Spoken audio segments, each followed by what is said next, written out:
Don't look back. Can't. Just keep moving. A 17-year-old girl stood frozen outside a Miami convenience store, watching her abusive stepfather cross the street toward her. Then a gray-bearded Hell's Angel threw 2 fingers down, whispered 6 words that would start up a rival war right before their eyes. What they discovered wasn't just abuse. It was a $1 million operation, and Marcus had no idea he'd just threatened the wrong family. Before we dive into this incredible story, I want to know, where are you watching this from right now? Drop your city in the comments below, and let's see how far the Brotherhood reaches across this country. Miami, New York, Los Angeles, Chicago, wherever you are, hit that subscribe button because you're about to witness what happens when the system fails and the Brotherhood steps up to deliver real American justice. Now, let's get in. The evening heat in Little Havana was suffocating, but 17-year-old Rhea was shaking like it was January in Michigan. She'd made the mistake of staying late at the library, anything to avoid going home, and now her stepfather Marcus had tracked her down. She could see his blacked-out Silverado idling across the street from the quick stop, could feel his rage radiating even from that distance. Her ribs still ached from last week's lesson about talking back. As Marcus started crossing toward her, the deep rumble of a Milwaukee 8 engine cut through the Miami traffic noise. Kenneth Morrison, they called him War Dog, killed the engine on his Road King and removed his sunglasses. At 62, he'd survived 2 tours in Iraq, a Taliban ambush that earned him the Purple Heart and 20 years in the Hell's Angels. His eyes tracked from Rhea to Marcus and back again, the way she flinched, the way she held her left arm, the terror that no 17-year-old should ever have to wear. War Dog knew that look. He'd seen it on his daughter Sarah's face years ago. When her boyfriend's accidents became a pattern, War Dog couldn't stop because he was locked up. 3 months after he got out, Sarah was dead, killed by that same boyfriend driving drunk. That was 13 years ago. The 13 on his vest wasn't just club symbolism. It was a promise he'd broken once and would never break again. He dismounted, his leather vest bearing the full 3-piece patch. Death Head center, Hell's Angels rocker top, Miami rocker bottom. His left breast showed his military service. Purple Heart, Combat Action Ribbon, Iraq Campaign Medal. His right showed the 22 patch, the daily reminder that 22 veterans take their own lives every day. War Dog walked straight to Rhea and positioned himself between her and Marcus. His presence was a wall, 6'3", 240 pounds of protective fury. "He's hurting you, isn't he?" War Dog's voice was low, meant only for her. "Pretend you're my kid, right now. Play along." Rhea's breath caught. She had 2 choices. Nod and trust this stranger wearing Death's Head and military honors, or shake her head and go home to whatever Marcus had planned. She looked into War Dog's eyes and saw something she hadn't seen in years, someone willing to actually fight for her. She nodded.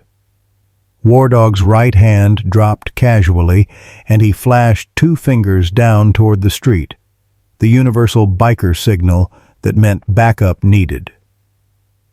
Then he turned to face Marcus, his entire posture shifting into something protective and lethal. "Evening. I'm picking up my daughter. We had plans at the clubhouse. We good here?" Marcus froze mid-step.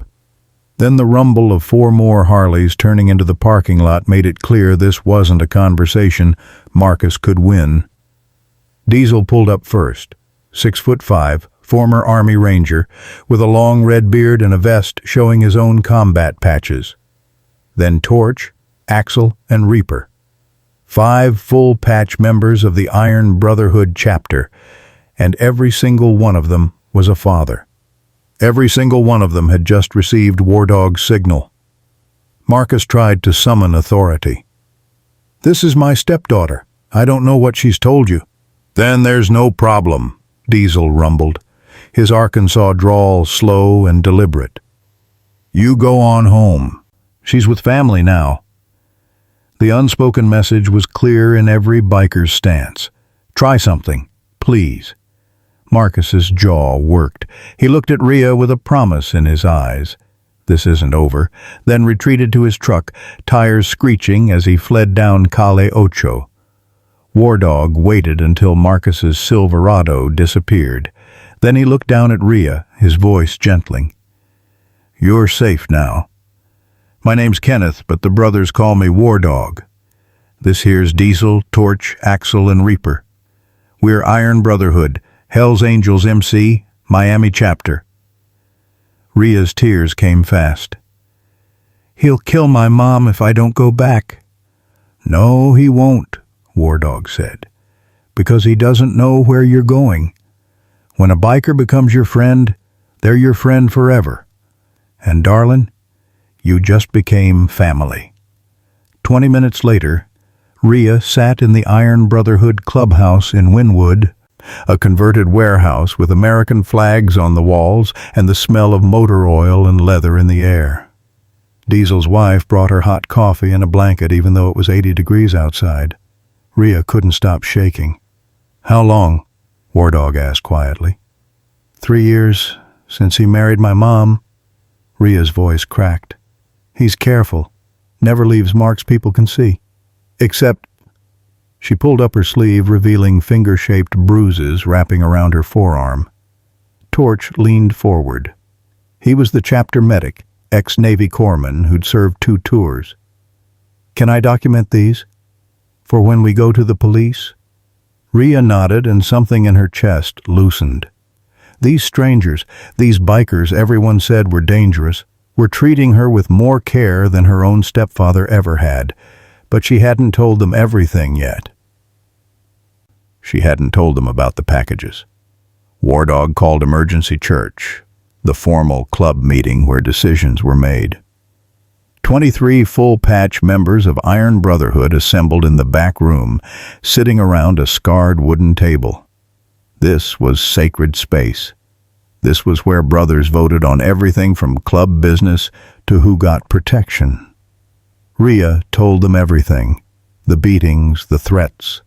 Her mother Ella paralyzed by fear and financial dependence. And then, with her hands shaking so badly she could barely hold her coffee cup, she told them about the deliveries. "He makes me take packages every week, different locations around Miami. Hialeah, Homestead, sometimes up to Fort Lauderdale. I don't open them, but..." She pulled her backpack closer and unzipped it. Inside were 3 prescription bottles. "I kept these from last week. I was scared to deliver them." Axel, the retired Miami-Dade detective, took the bottles carefully. His face went hard. "Oxycodone, fentanyl patches, Adderall. These are Schedule II controlled substances. Where's your stepfather getting these?" "My mom," Rhea whispered. "She's a physician assistant. She works at a clinic in Coral Gables. Marcus has her credentials, her DEA number. I think he's using them to write prescriptions." The room went dead silent. Diesel spoke first. "So this piece of shit isn't just beating on a kid. He's trafficking federal narcotics using her mother's medical license, turning this girl into his mule, and poisoning our streets with the same shit that's killing our brothers." He looked around the table. "All in favor of making this shitbag regret breathing?" 23 hands went up. "Motion carries," War Dog said. "But we do this right. Axel, you still got contacts at Metro?" "Better," Axel said. "I know a detective who's been chasing a prescription drug ring for months. If Marcus is who I think he is, she's been trying to build a case against him for almost a year. Rhea just handed us everything she needs." "Reaper," the oldest member at 68 and grandfather of 7, leaned forward. "We've all failed someone. This is how we make it right. This child is under our protection now." Marcus touches her. He answers to all of us. Rhea looked around the room at these battle-hardened men, these veterans and fathers, and felt something she hadn't felt in 3 years. Hope. But outside, Marcus was already making phone calls. Detective Maria Santos arrived at Diesel's garage the next morning. She was 43, sharp-eyed and skeptical, until Axel made the introductions. "My brother Ghost rides with the Mongols," she said, shaking War Dog's hand. "I know what the Brotherhood means, and I know you don't call meetings like this unless it's serious." War Dog laid out everything. Santos listened without interrupting, her expression growing darker with each detail. "Marcus Delgado," she finally said. "Former EMT fired 3 years ago for stealing medication. I've been building a case against him for 8 months. He's got protection, a dirty DEA agent on his payroll who's been tipping him off to investigations. I've been trying to get close, but he's careful." She looked at Rhea. "You're the break I needed." "What do you need?" Axel asked. "One more delivery. Rhea wears a wire. I get Marcus on tape discussing quantities, prices, distribution. That's federal trafficking conspiracy. Add in the assault charges, and he's looking at 25 years minimum." Rhea's hand started shaking again. "He'll know. He always knows when I'm lying." "You won't be lying," Torch said gently. "You'll be doing exactly what he expects. The only difference is we'll be watching. Every step, every second." Santos nodded. "I'll have undercover units positioned, but I need your people for close protection. You know this city better than I do, and Rhea trusts you. This is a partnership." Diesel crossed his arms. "Ma'am, any plan that puts a 17-year-old girl back in that animal's reach better be airtight." "It will be," Santos said. "And gentlemen, thank you. I know what this costs you." "We don't get thanked for doing what's right," War Dog said. "We just do it." After Santos left, War Dog pulled Rhea aside. "You don't have to do this. We can protect you another way." "No," Rhea said, and her voice was stronger than before. "You went to war for strangers. I can do this for my mom, but I need to learn how to protect myself first." War Dog looked at his brothers.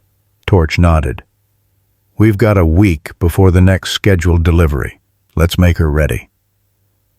What none of them knew yet was that Marcus had already figured out Rhea wasn't coming home, and he was planning something that would force everyone's hand. For 6 days, Rhea lived at the clubhouse. Torch taught her self-defense basics, not how to win a fight, but how to escape one. "Your job isn't to beat him," Torch said. "It's to survive long enough for us to get to you." Diesel brought his 3 daughters, ages 8, 12, and 15, to meet Rhea. They treated her like the sister she'd never had. The 15-year-old Maya hugged her tight and whispered, "My dad says you're brave. That's all I need to know." Diane Morrison, War Dog's wife, was a trauma therapist. She spent hours with Rhea, helping her understand that none of this was her fault. "Abusers break you down, so you'll believe you deserved it," Diane said. "You didn't. You don't. You never will." But it was War Dog who taught Rhea what the patches meant. They sat in the parking lot after midnight, War Dog cleaning his Road King while Rhea asked the question she'd been holding back. "What's the 13 on your vest?" War Dog's hand stilled on the chrome. "My daughter Sarah. She died 13 years ago. Her boyfriend beat her and I was locked up on a bullshit charge. Couldn't protect her. 3 months after I got out, he killed her driving drunk. That 13 reminds me every day. Never again. And the 22? 22 veterans take their own lives every day in this country, War Dog said quietly.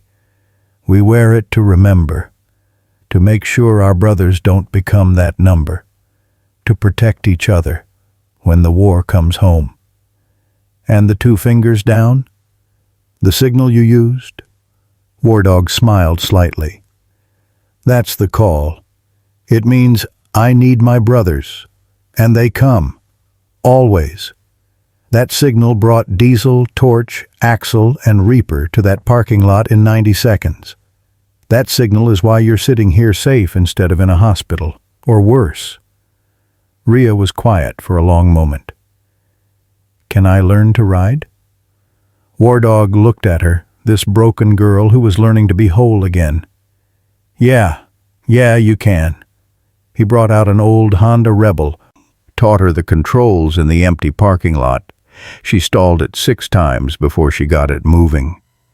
When she finally made a lap without killing the engine, the brothers watching from the clubhouse entrance erupted in cheers.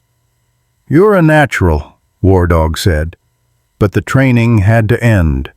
Tomorrow was the delivery.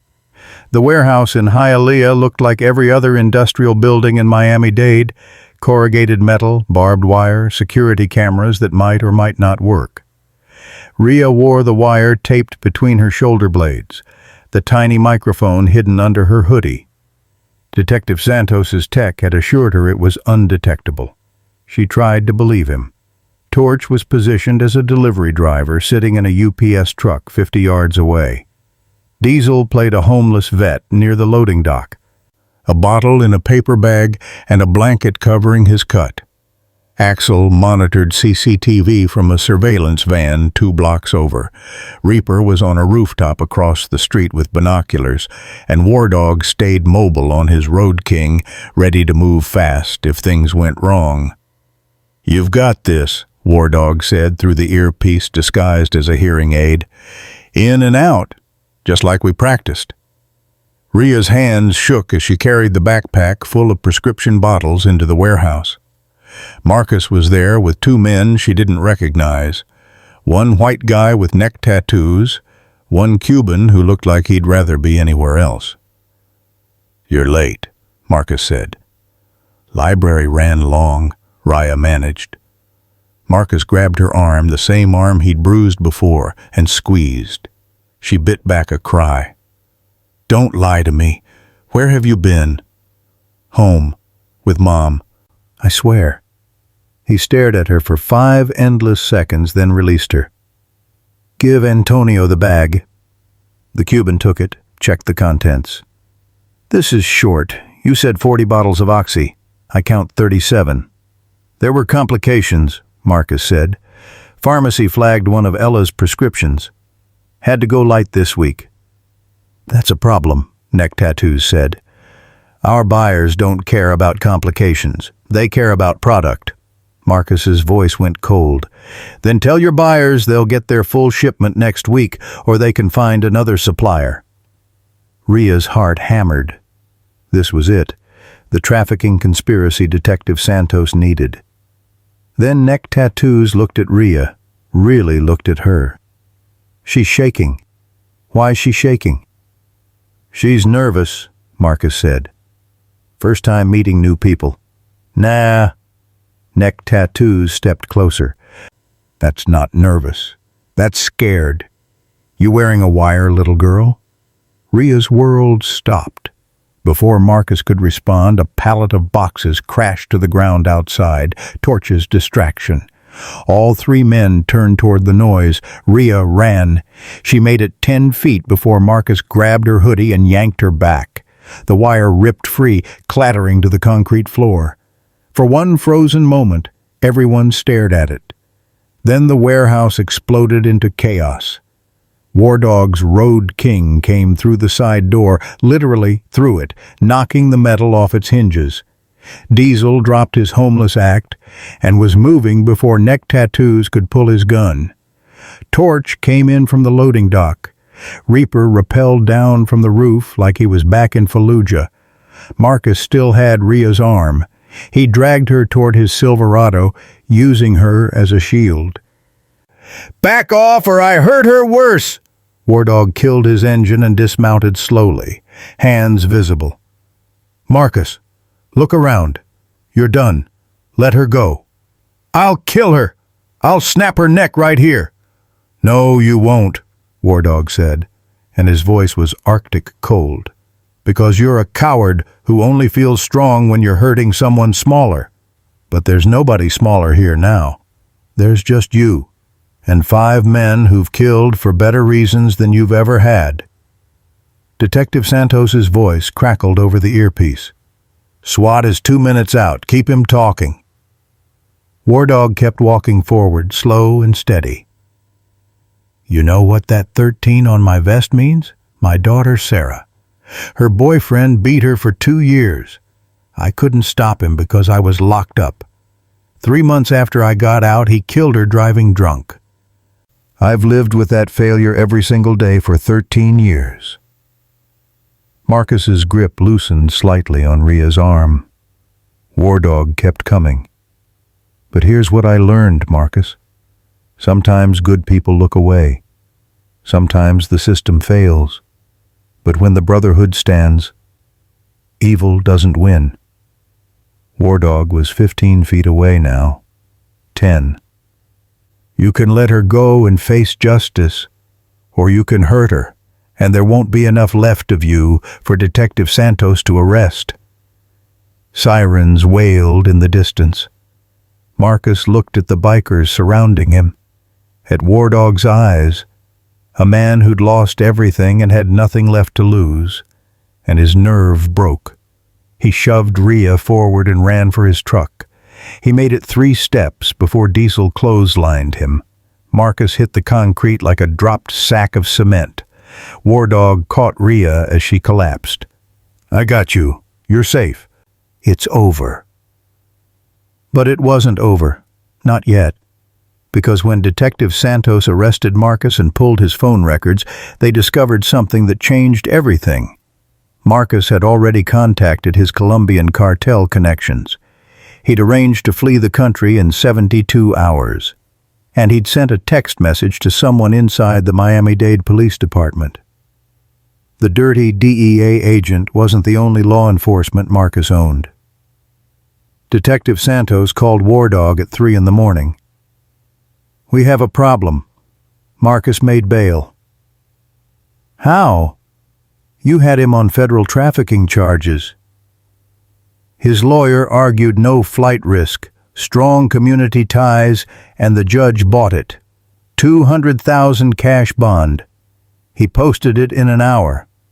Santos's voice was tight with fury. "Someone inside tipped him off that we were monitoring his accounts when he moved 500,000 in drug money before we could freeze it. And War Dog, he's in the wind. We can't find him." War Dog was already pulling on his boots, Diane awake beside him. "He's going for Ella. She's the only leverage he has left. We've got a unit at her apartment, but you've got a leak inside your department, which means Marcus knows exactly where your units are." War Dog was already calling Diesel, Torch, Axel. "We're on it." They reached Ella's Coral Gables apartment building at 3:45 a.m. The police unit was there. Both officers unconscious in their cruiser, tranquilizer darts in their necks. Marcus's work. War Dog took the stairs 3 at a time. Diesel kicked in Ella's apartment door. They were too late. The place was ransacked. Ella's phone smashed on the floor. A note on the kitchen counter, written in Marcus's handwriting. "Rhea recants her statement by noon tomorrow, or Ella pays for both of you." Rhea, who'd insisted on coming despite everyone's protests, read the note and went pale. "He'll kill her?" "No," War Dog said. "He won't, because we're going to find him first." He looked at Axel. "Call every contact you've got. Street informants, dock workers, airport security. Marcus is planning to flee to Colombia. He needs either the port or the airport. Start there. That's a lot of ground to cover, Axel said. Then we don't cover it alone. War Dog pulled out his phone and started making calls. First to the Outlaws' president, then to the Mongols' VP, then to Bandidos, Sons of Silence, even the Vagos, clubs that had been rivals for decades. You got kids? War Dog asked each one. Then you understand. A child is in danger. We need eyes. The response came back the same from every club. We're in. By dawn, 43 bikers from 6 different clubs were mobilized across South Florida. Decades of rivalry suspended for a higher cause. This was bigger than colors, bigger than territory. This was about the code every true biker lived by. Protect those who can't protect themselves. At 8 a.m., a dock worker at Port of Miami, a retired Marine who knew Diesel from their Iraq days, called in a tip. Got a Silverado matching your description. Warehouse 17, near the Medellin cargo ship. Guy's been loading boxes since 6 this morning. War Dog looked at his assembled brothers. Iron Brotherhood, Outlaws, Mongols, Bandidos, all wearing their cuts proudly. Let's ride. The thunder of 43 Harleys rolling through Miami was something the city would remember for years. Marcus heard them coming. Impossible not to. The synchronized rumble of that many motorcycles sounded like war itself. He dropped the duffel bag full of cash and spun toward the warehouse entrance. Headlights. Dozens of them from every direction. The bikers rolled in slowly, deliberately, forming a perfect perimeter around Warehouse 17. Engines cut in unison. The silence that followed was somehow more terrifying than the noise. Marcus saw the patches. Hell's Angels, Outlaws, Mongols, Bandidos, Sons of Silence, Vagos. Rivals, standing shoulder to shoulder. He pulled his phone with shaking hands and called Ella, who was tied up in the cargo container behind him. "You tell them I'll implicate you," Marcus shouted into the phone, his voice cracking. "I'll say you were in on it. They'll take your license. You'll go to prison." War Dog dismounted and walked forward. 42 bikers stayed mounted, hands resting casually near waistbands. The message was clear. Try something. "Marcus, this is Kenneth Morrison. 13 years ago, I was locked up while my daughter's boyfriend beat her. I couldn't protect her. She died." War Dog's voice carried across the silent warehouse district. "That 13 on my vest? That's Sarah. I live with that failure every day. But here's what I learned. Sometimes the system fails. Sometimes good people look away. But when the Brotherhood stands, evil doesn't win." Sirens wailed in the distance. Detective Santos and SWAT, 3 minutes out. "You hurt a child under our watch," War Dog continued. "You poisoned our streets. You threatened a woman who already survived you once. Behind me are 43 men who've been to war. We've seen evil. We've ended it.